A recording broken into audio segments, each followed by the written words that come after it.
coming to the end of the year. It's right around the corner. We're at the December 16th. It's pretty amazing how fast the year can feel like it goes by sometimes. Tonight's talk, I want to talk about the pillar of the monk.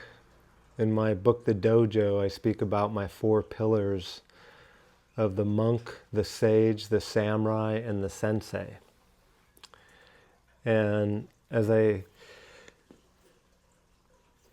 come up to the end of the year, the monk represents for me ground zero, or like what's true in my life.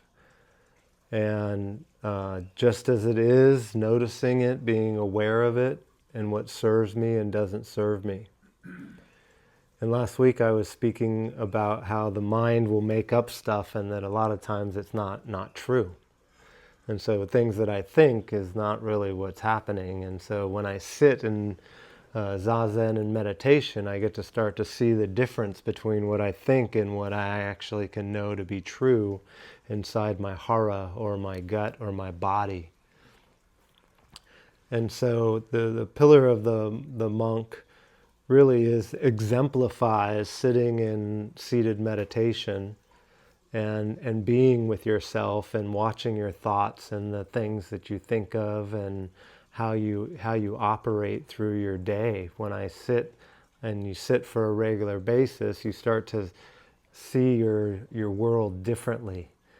And from the monk's perspective of the habits that serve you and don't serve you are one of the things that I want to bring to the room tonight of coming into a new year, to be aware of the things that are serving you, that are habits that maybe your mind has made up or taken on and decided, I'm going to do this on a regular basis and make that my normal way of functioning.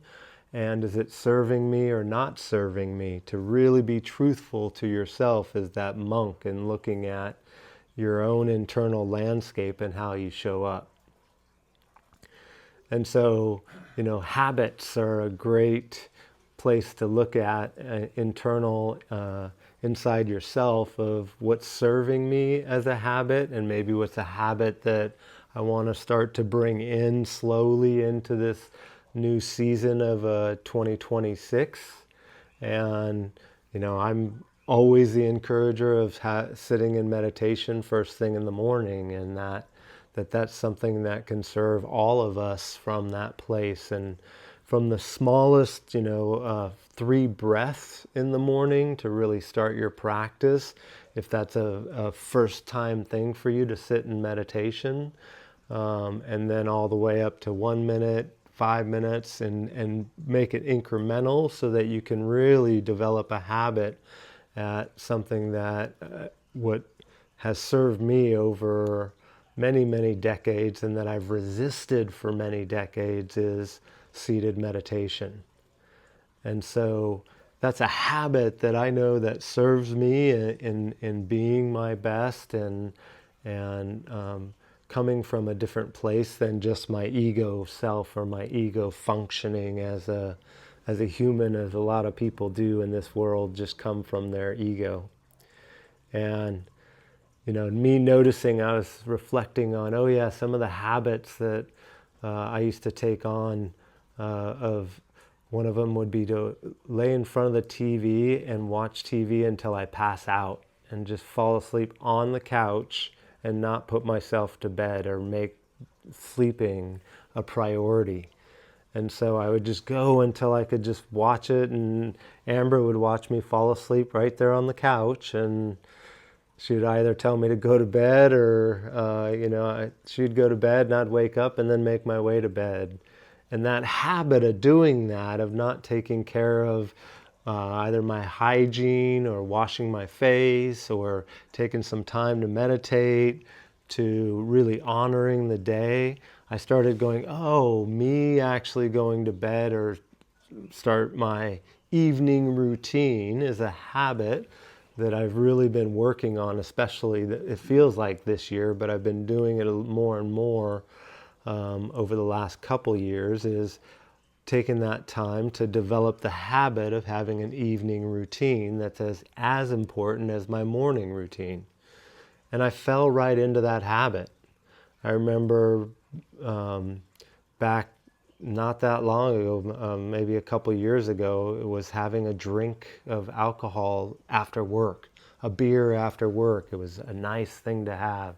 And I'd do it on a regular basis. It might be a glass of wine or something. And it became a habit of doing it just about every night, it felt like, And so just over a year ago, I said, what's it like to just not have anything like that, any alcohol like that, and have that habit of doing that, And so this is me just being transparent about the habits that I've either would just fall into unconsciously, maybe consciously, and say, is it serving me or not serving me? And I noticed for myself, going to bed at a certain time and waking up at a certain time actually serves me really well to create that habit. And it hasn't been easy. It's been one of the harder things that I have struggled with. And over the last 25 years of us being together, that was a normal thing for me to either have a drink and or fall asleep on the couch. And it's like now I'm like, oh, I go to bed by 8:30, I wake up at 4:30, and I can meditate and really honor my day. And me and Amber take some time to hot tub together. And they're habits that I've been putting into place that by taking incremental steps into new habits is how we can constantly refine how we're showing up in the world and to our relationships and to ourselves. And so the pillar of the monk is really that what's serving me and what's not serving me. And I bring in habits for 2026. What habits would you think of that you'd be like, this one is not really serving me very much, and what would be a habit that I could slowly implement that would serve me for 2026? And I just want to kind of put that into your thinking and listen to your gut or your hara and just kind of reflect on it. It's not about making a drastic change. I'm not telling you to stop whatever you're doing, and it may be time to stop something that you start to realize, oh, it's been a habit for me to fall asleep on the couch, and I'm not going to do that anymore. I'm going to take some time to brush my teeth and, wash my face and say thank you for the day and go to bed at a time when I can put myself to bed.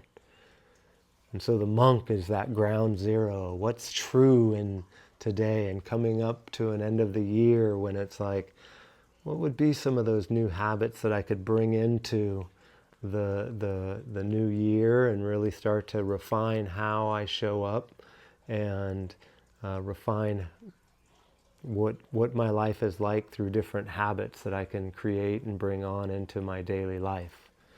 And so I encourage you to play with habits that are serving you and habits that are not serving you, and what can you let go of and maybe do less of or totally change, and then what would be some you step into. I remember November last year, it was like, I'm going to stop drinking. And I just stopped. And it was a new habit for me that I've taken short breaks, but I never really owned it of, I'm not a drinker. It's not something I choose to do anymore. And so, and I got examples like Dexter that's been 30, 40 years of no drinking. And thank you for being that example of that, and it's that kind of change in my life that enhances how my life is and my relationships in my life. You know what I mean? I stopped drinking alcohol, but I like chocolate malts. Chocolate malts are really good too. Yeah. You got some of those habits that we all have. I give it up. Yep. That's the problem with medicine. Cacao, yes, cacao is a plant medicine. That's true. But in excessive, it can be that thing that you want to use in moderation. It's like that could be I'm not saying you have to, alcohol for some people, they can have it in moderation, and that's a great thing, and I honor that and respect that. And so it's not a bad or good, but malts can be bad or good also. So check that out inside yourself, the pillar of the monk, and we'll go through the sage, the samurai, and the sensei over the next few weeks, and entering into 2026. What would be a different way of up-leveling how you show up, and sitting in Sangha or sitting in Dojo X meditation group to be in relationship and in community at a level that is non-verbal is for me is the next level. I have an internal smile to myself of the joy to sit in silence and stillness and share this space together. So I really appreciate you all being here, and I'm honored to sit together in silence and connect on a level that is nonverbal. It's profound to me. So thank you, thank you, thank you, thank you, thank you, thank you. And here's to 2026 and entering in from the monk. Thank you, Michael, for joining us online too. Appreciate you being here. Yeah, it's really great. So, okay, let's go ahead and get into our position for the next 10 minutes. Again, if you could fluff your pillow at the end and dust off any lint on your zabuton, I would sure appreciate it, and I'll put them away. And again, to be aware of your energy and how much maybe dropping into old habits as soon as you leave. You could just take a look at that and notice it as you leave. And honor habits, good and bad. Thank you.